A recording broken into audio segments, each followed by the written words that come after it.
As I told you, Jeremiah Love is on. I might have called him Jeremy. Jeremiah Love is on her podcast. No, you would never associate the word Jeremy and Love together. Echoes is the name of the podcast that Jessica does. And how do you feel? Thank you, Jessica, for being on with us. How do you feel in general about what happened last night? Are you worried that they're gonna pull the rug out from under you? They're already setting it up so that you know that in a couple of weeks Notre Dame's all of a sudden going to be out. Yeah, we'll see. I really don't know what will happen on Sunday, Dan, but like I've said all season, Notre Dame really didn't have anything to be upset about other than themselves for losing to Texas A&M in week 3. The margin for error is very slim when you only win 10 games, as you know, Vanderbilt or Miami or Utah or any of these other teams would tell you. So I think that they're one of the best teams in the country. I think that the stats would support that. I think they could make a legitimate title run, but that's what happens when you lose 2 games. You kind of are up to a little bit of luck. It would have been helpful for a bunch of teams if LSU could have pulled up the upset last weekend, or Auburn, or even UCF. Jeremy, way to go. But that didn't happen. So now you have to just kind of wait and see what the committee decides. And as we've seen, I think in years past, they tend to get it right at the end of the day, but the way that they talk about getting there leaves you with very little confidence in the process. So while they may end up getting it right, whatever your definition of right is, it doesn't help when they talk about how their methodology is working. Well, what do you think is going to happen, and how scared are you of the nightmare scenario for you? Assuming BYU loses. Yeah, I think it depends. I mean, if BYU loses to Texas Tech right now, they're a double-digit underdog. I think that it's possible Miami could jump ahead of Notre Dame. I'm not exactly sure why the committee would wait until the end of the season to do that when they could have done that last night. But I also think if you have a scenario where Alabama loses to Georgia, they could fall behind Notre Dame again. It sounded like it was a really close call between Notre Dame and Alabama at the 9 and 10 spots last night. And although we've seen in the past they don't kick teams out of the playoff for losing their conference championship games, they have dropped spots for losing conference championship games. So I don't think that there's stasis among the teams playing in the conference championship games. It will depend. If, let's say, Indiana gets blown out by Ohio State or vice versa, I don't think that those are going to be 1-2 next week. And I could be wrong, but I think that there's obviously a lot of scenarios at play. Can you update us on any information you've seen around the Penn State thing that we have been talking about here before you came on with us? Because I'm having trouble sort of getting around the new rules that make James Franklin more important than the program brand that is Penn State when it comes to recruiting. I would say it's one thing for a bunch of the heavy hitter candidates like your Lincoln Rileys or Marcus Freemans or Mike Elko's to not be interested in the job, because that all makes sense. Like, Lincoln Riley's got the number 1 recruiting class coming next year. Marcus Freeman's got the number 3 recruiting class signing today. Mike Elko, obviously pretty happy where he's at Texas A&M. But then once you see like James Madison's coach, or even like Brian Hartline looking elsewhere, like especially Bob Chesney, because he's a Pennsylvania guy and has DMV ties, that would be really helpful in recruiting at Penn State. That's where I'm like, it doesn't really seem like they had a plan other than they thought they could convince another like big time Power 4 name to come to Penn State. And it just seems like with the way that a lot of whether it's the 12-team playoff or NIL, or sort of like the spreading out of talent and just more attractive jobs than ever for certain people, it just doesn't seem like you would want to give that up for the opportunity to maybe be like the 2nd or 3rd best team in the Big Ten at Penn State.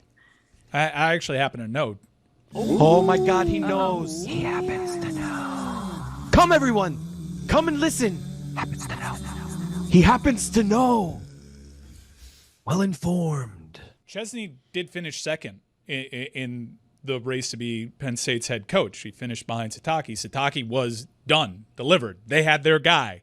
And then the CEO of Crumble came along and stole it. But that's a huge miscalculation. And also, I think Sataki fits the profile, like I said, of like coaches where it would take a lot, clearly, to drag him away from BYU. I mean, that's obviously a school that means a lot to him. He's been very successful there. There's a lot of money there that they can tap into, and they appealed to all of his sensibilities and convincing him to stay, Mike. I think that that's a huge miscalculation on Penn State's part. And then, of course, you end up pissing off your number 2 candidate because you know, now it's too late. He's moved on. I think UCLA is also a fine place to end up in the Power 4. I think he's going to have a lot of work to do. But now if you look at recruiting rankings for Penn State right now, as it stands, it doesn't that's not going to get anyone to come to your school either. Like, you got to, I mean, and now it's like at the point where, you know, obviously there's certain coaches where you could hire them and, okay, they're going to bring a bunch of transfers with them from schools, and those are going to be great players. And now it seems like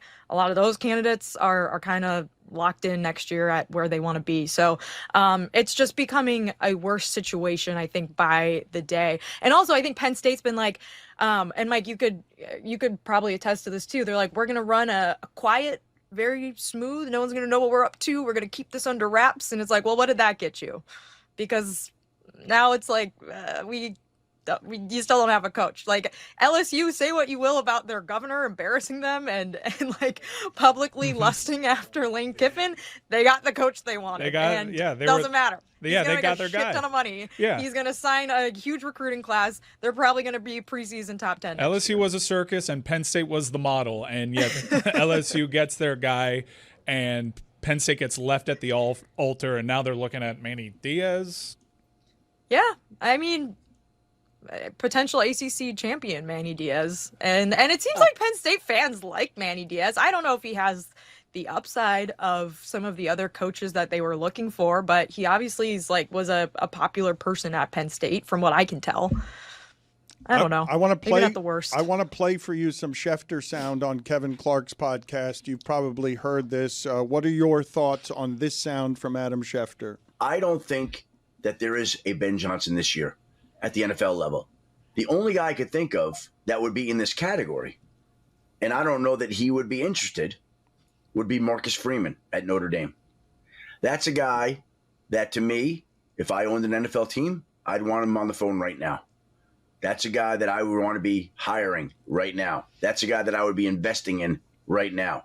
That happened fast for Marcus Freeman, man. He would look good if he ripped his shirt off. That was Ben like Johnson the whole Bears did. strategy last year. 1 and 2 candidates. Look good with your shirt off.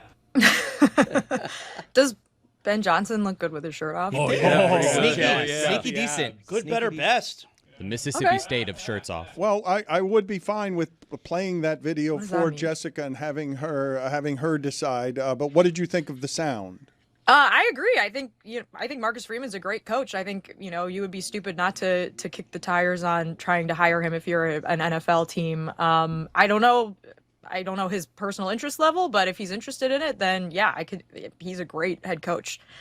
Let's play this video then for Jessica and see if she is as impressed by Ben Johnson shirtless as we were.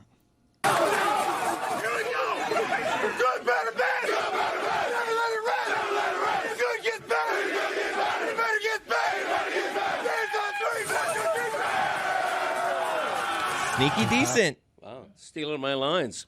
So that's why Greg was doing. Okay, now this is all coming together. A lot of things are making sense to me right now. Dan, I would also add, I believe Marcus Freeman is on the Today Show today and was asked if he was going to stay at Notre Dame, and he said yes. He looked a little broken Why? because he knows what's happening on Sunday. Okay, I think he just looks fine, honestly. But sure, Mike. I think that the college football playoff discourse is gotten to a kind of a toxic point when your podcast is tweeting that Jim Phillips should resign as the ACC commissioner because he's a Chicago Catholic. Mm-hmm. So No, yeah, that's not the only reason. Who's he should behind that resign. account? I mean, There's several. I could. How much You time did do you post have? that. I could relay a bunch. of What are you reasons. excited about this conference championship weekend coming up? man, all of it, honestly, starting with Friday night with Mountain West, Boise State, UNLV rematch. Saturday, obviously the Big 12 championship, I think, is the one that the most people will have their eyes on because it has the most clear-cut stakes attached to it. Whereas I think the Big 10 championship is two really, really good teams playing against each other that we all know we're going to see play again in the postseason. In the SEC championship, I'm curious.